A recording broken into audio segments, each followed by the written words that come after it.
Hello, hello, and welcome to another episode of Teaching with Inquiry Live. Tonight, we are going to talk about the boring parts of our job. Specifically, we're going to be talking about those topics that we are required to teach, which we absolutely dread. And generally, we dread those topics because there is a lot of content to get through, and getting through that can sometimes be dry and boring. So for me, a lot of the times, the content that I teach, the topics that I hear most teachers complaining about for grade 4 and grade 5 in Ontario where I teach, because I have a split grade, so I've got that content. One of the biggest ones I hear teachers complaining about and groaning about the most is teaching government to their students, and about how dry and boring that topic can actually be. So tonight I wanted to talk about how you can take the dry, boring content that you've got to teach, and how I've got 5 tips for you tonight to talk about how you can add a little bit of spice and interest into your lessons so that you can keep yourself as well as your students engaged in learning throughout that dry, boring topic that you might dread teaching.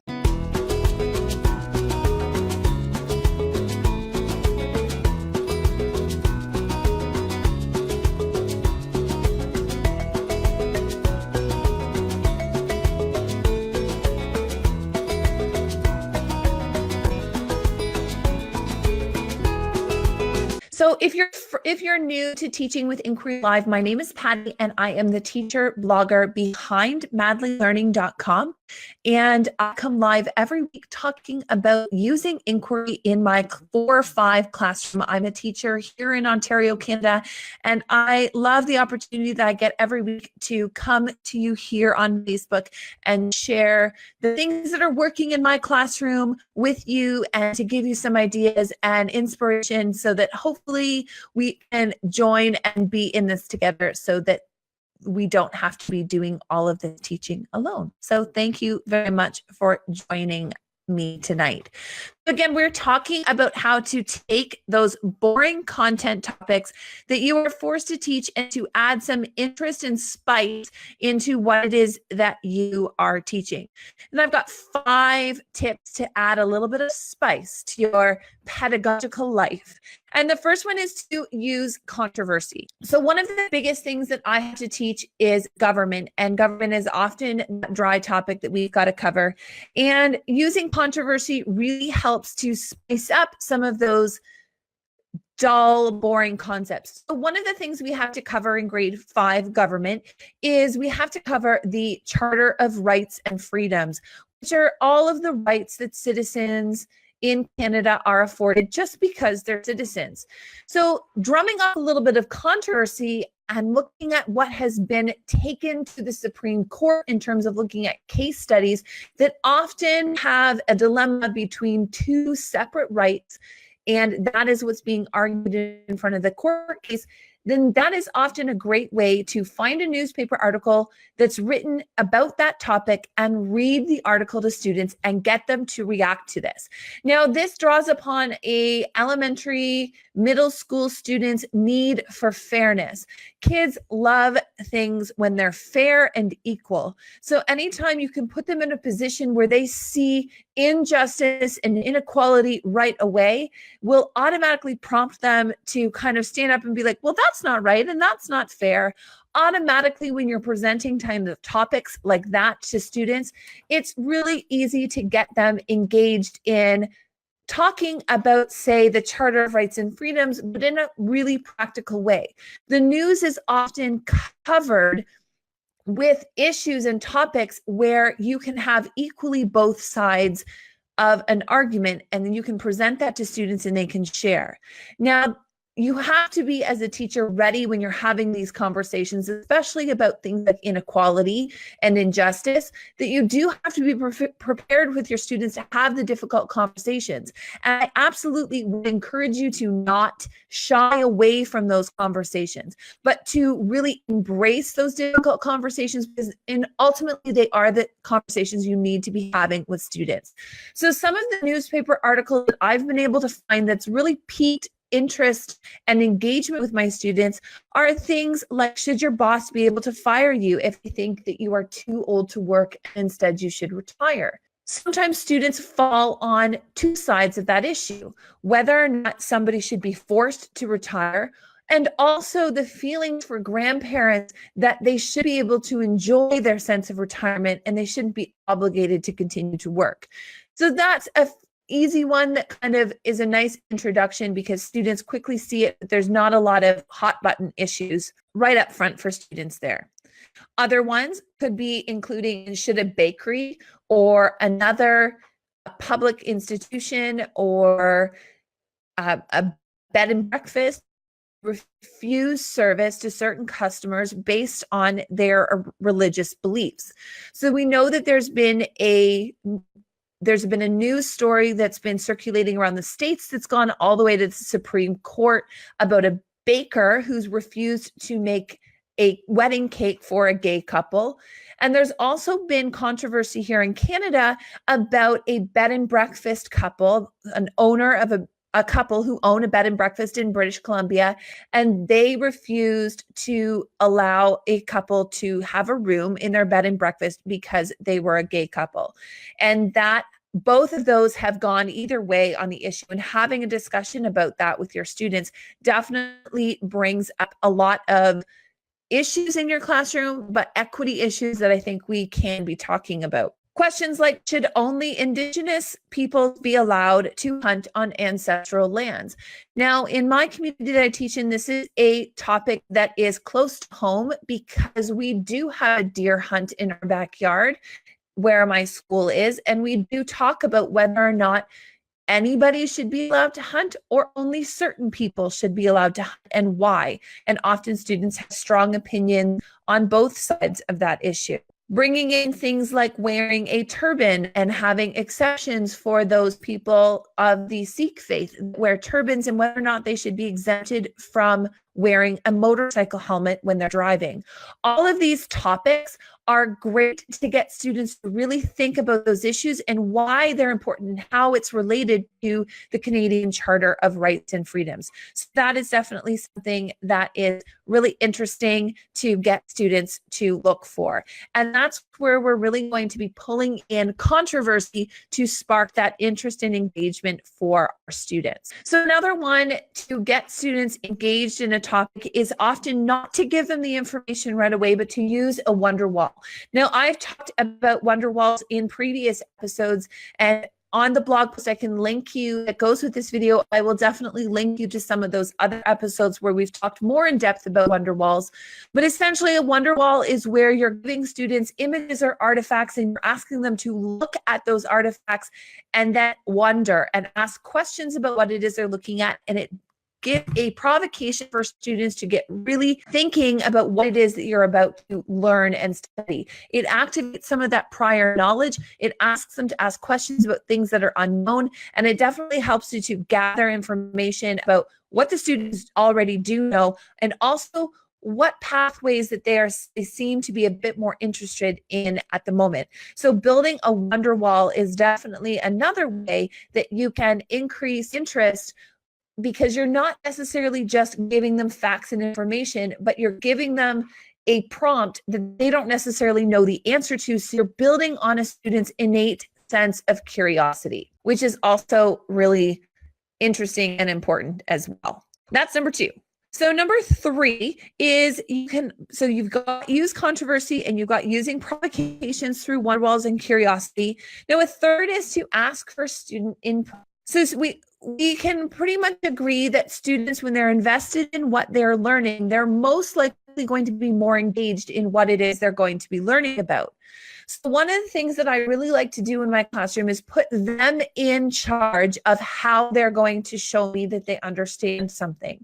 So for example, recently in my classroom, we've been talking a lot about government, and I had them doing a little bit of background knowledge, and then finally I asked them, what are the things you are still wondering about or that you want to know more about how government helps its citizens?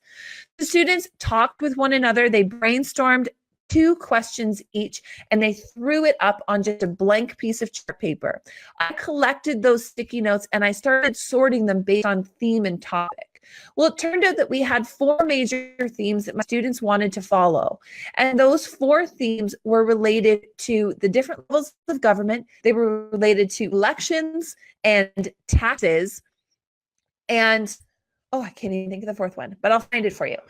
They came up with 4 different topics, and I put those into question format. And now we have a hit list of expectations that they need to follow and find the answers to. So I told them as I threw up that chart paper, and I put their sticky notes on the outside so they could see how their sticky notes fit into those 4 main themes that I had found were running through their questions. So I looked at those themes and we pulled up those questions, and I said to them, okay, that chart paper, those are your 4 questions that I will be assessing you on. I said, those are like your test questions that I've just given you, but your test isn't going to be for a month. And I don't even need for it to be a test. I want you to come up with your own idea of how you're going to learn the information and learn the answers to those questions. And then we're going to talk about it, or you're going to share your knowledge with me in 4 weeks. Because we've got 4 questions, so I'm hoping to tackle about 1 question a week with them. And I will help, and we'll learn and talk and reflect along the way. But they have 4 weeks to be able to answer those 4 questions with some in-depth knowledge on at least one different level of government that they can cover. So getting them to design their learning, choosing the topic that most interests them. So the first question is, what are the levels of government and what do they do?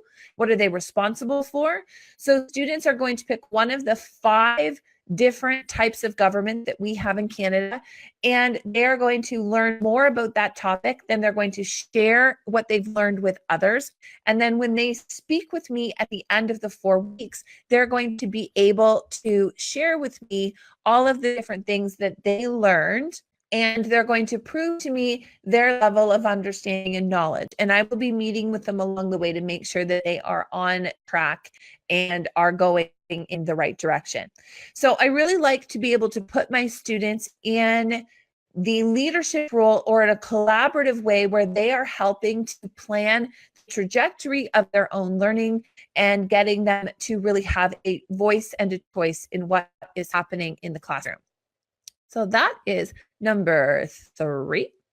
And number 4 is to make a game of it. So sometimes it's just a good idea to turn the most tedious types of work into a game, or even a dramatic presentation, and really try to insert the most fun that you can have in your classroom. So there's a wild amount of teachers out there that are transforming their classrooms into different spaces, setting up different environments where it feels like a new space that students are walking into to have the experience.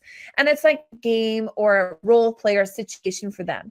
So I know when we're teaching government, sometimes we'll run a mock election and we transform our classrooms into an election polling station for students to be able to walk into, cast their ballot on real looking ballot papers, put them in real looking ballot boxes. And that is a great way for them to be able to learn that concept through a game or an experience like that. Also, you can do things like some of these breakout games that I know I've talked about before on the show. Designing a breakout game or using a breakout EU or an escape game, as you may, is also a great way to cover a lot of content for students in a short amount of time. Thinking that with the breakout game, they need to unlock clues by learning information. When they learn that information, they can unlock a clue, and that opens new information, and eventually they're solving a much bigger problem, and they're gaining all of that knowledge along the way. But sometimes they're not even sure that they're learning what they're learning as they're learning it. So in my biodiversity unit that I sell on Teachers Pay Teachers, one of the things you need to do in grade 6 is you need to look at how you classify invertebrates and vertebrates.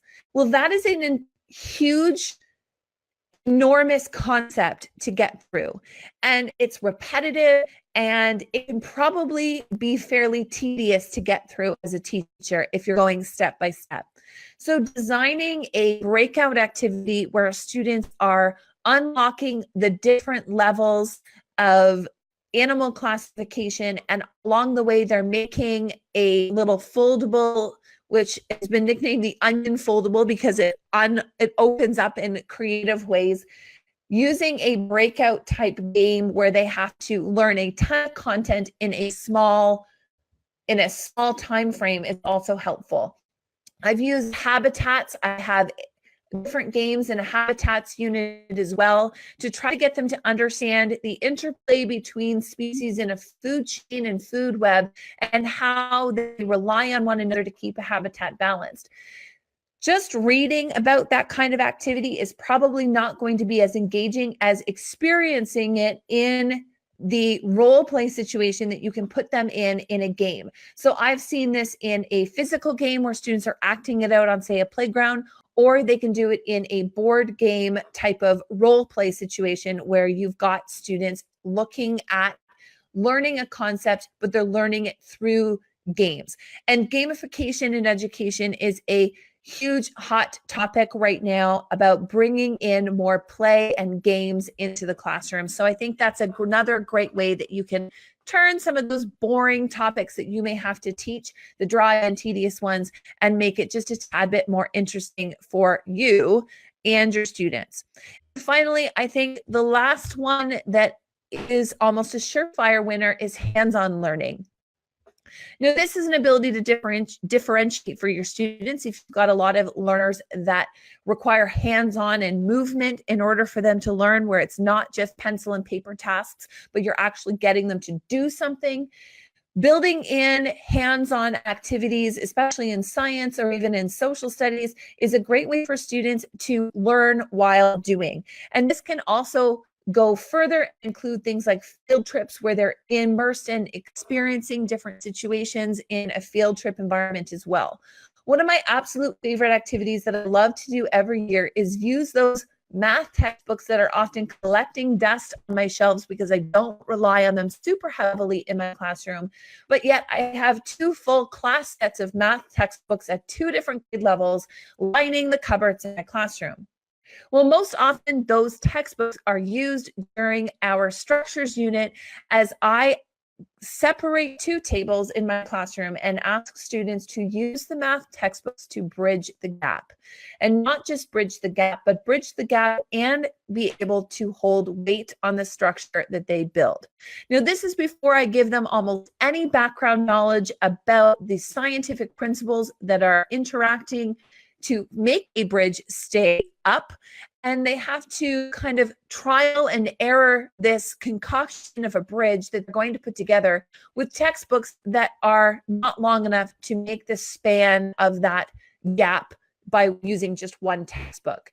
So there is a lot of failure that happens. There's a lot of learning that happens. It often sometimes will happen over a few days, and I give them short little snippets of time to try it.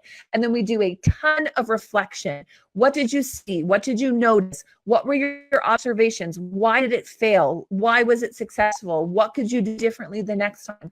Those reflective conversations when you're doing hands-on learning are probably the most valuable part of any teaching and learning cycle, because it's where you get your students to think about what they're learning. And some of the most important things when you're doing those conversations is to focus on questioning instead of focusing on evaluating their answers. So we're really trying to build a conversation amongst you and your students, as opposed to building a time for you to just simply evaluate their answers as they're giving. You want to be able to build on their answers and really have a conversation about what that structure might look like. So using hands-on learning, whether it's building a structure out of textbooks or building a pulling and gear system out of Lego, or creating a ping pong ball shooter that transfers potential and kinetic energy, using hands-on learning in your classroom is definitely a way to increase learning, because you're giving students the experience of the thing that you're trying to explain. And that is often far more engaging and for your students and for yourself than it is to simply just do paper and pencil tasks to cover some of that very tedious, dry, content-heavy subjects that we are required to teach. So those are my 5 ways for you tonight on how you can take those big, huge, dry, boring concepts that sometimes you are able to teach and to kind of add a little bit more spice and pizzazz to your lessons.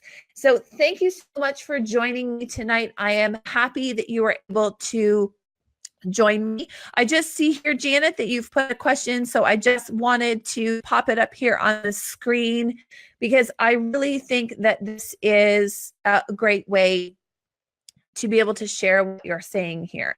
So I think also having an authentic audience for tasks also really engages them. For example, make a game to teach vocabulary words or concept to younger students, write a letter to the principal, your parents, or the government about. I totally agree with you, Janet, that having those opportunities as well. You also added things like authentic engagement and using authentic audiences so that we're not just learning. Our learning doesn't stop at the door and the walls of our classroom, that really we can expand beyond our classroom walls and understand that our learning and the things that we believe and feel in our classrooms can definitely go on and go further, and we can make an impact on other people based on the things that we've learned. So like you said, writing letters and trying to create change is happening, especially in that government unit, is a big one. Understanding that their voice, even though it is young, does have power for them to be able to influence. I can't tell you how many times I have had and seen my students being personally influential in their parents' choice to vote or in who they choose to vote for, because they are often informed about what is happening in that election because we've been talking about it in class. So sometimes even being able to convince their parents or have those conversations with their parents to debate them as to who their parents should vote for, sometimes those kids do have a little bit more influence than we may think. So again, thank you so much for joining me. If you want to learn more about this video and read it in a blog post, you can find that on www.madlylearning.com. And this video is also rebroadcast as iTunes under Teaching with Inquiry. And you can find all of the links to the podcast, the YouTube replay, and the transcript for tonight's video will be up on teachingwithinquiry.com by the end of the week. So please go check those out and sign up and log in. No, that's not it. Subscribe to the podcast so that you can make sure you can just listen to this show on the go when you miss it live. So thank you very much for joining me, and we will talk to you next week. Bye for now.